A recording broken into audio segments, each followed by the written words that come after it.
Hello, my name is Matthias Cavodia. I'd like to welcome you guys to my channel. Today we're going to talk about the time Cable and Apocalypse teamed up to fight against Onslaught in Cable 35. And the Onslaught crossover, as I've mentioned in other videos, for some reason I really like that one. I know it gets a lot of hate. I did also like at the time when all the Avengers, Fantastic Four, Iron Man, Thor were sent to the Heroes Reborn universe. We got a bunch of new titles of heroes that are sort of filling in for the missing heroes that were lost to the Heroes Reborn universe. And a lot of those titles I had a lot of fun with. I enjoyed them quite a bit. Alpha Flight, the Kazar series, Heroes for Hire, and the Heroes Reborn, as I mentioned in other videos, it was sort of hit and miss. Like some issues were really good, others weren't so good. But when we got the Heroes Return era of Marvel Universe, that was fantastic. So let's get back to how and why Cable teamed up with Apocalypse. So Cable, previous to this, he had been fighting against the Incredible Hulk, barely survives, but he had to really use his power, so his techno-organic virus is just really flaring up. He's in danger of it taking over his whole body. But he encounters Susan Storm, Mrs. Fantastic, because Onslaught had kidnapped Franklin Richards. Actually, what happens is Onslaught's using Franklin Richards' powers. He's feeding off him to become more and more powerful. So Cable promises Susan Storm, we're going to get your kid back. Apocalypse pops up out of nowhere, he offers a truce with Cable. He's like, look, Onslaught, he's bad for business for everyone. He's not in my interests for him to be running around the Marvel Universe. So put our hatred aside and deal with this menace.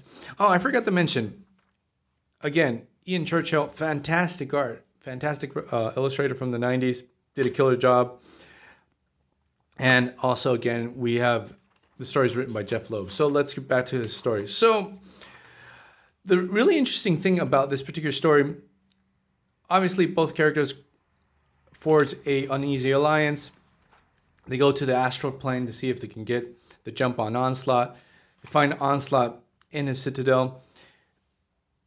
You know, I just realized that in my whole collection, comic book collection, I do not have a knockdown, drag-out battle between Cable and Apocalypse, even though they've always been pitted as arch enemies. That's a real shame. And what's the situation with Cable and Apocalypse on Krakoa during the Hickman era of the X-Men? That's another thing, because that's the only weird thing.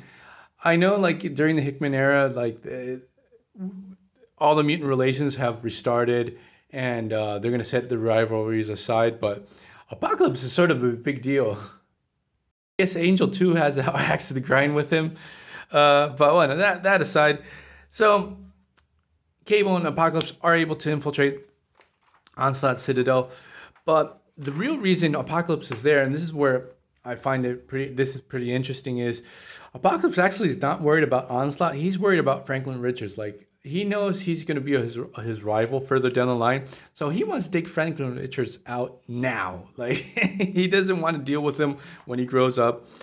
So he's actually about to kill Franklin Richards when Invisible Woman pops up out of nowhere. She actually, obviously, she had been following them. She wasn't invisible. That's a no-brainer for the writer to create this situation. So Cable and Invisible Woman stop Apocalypse from killing Franklin Richards, but they get teleported out of Onslaught's lair, and they lose their opportunity to take down the big bad. So I'm going to leave this brief video here.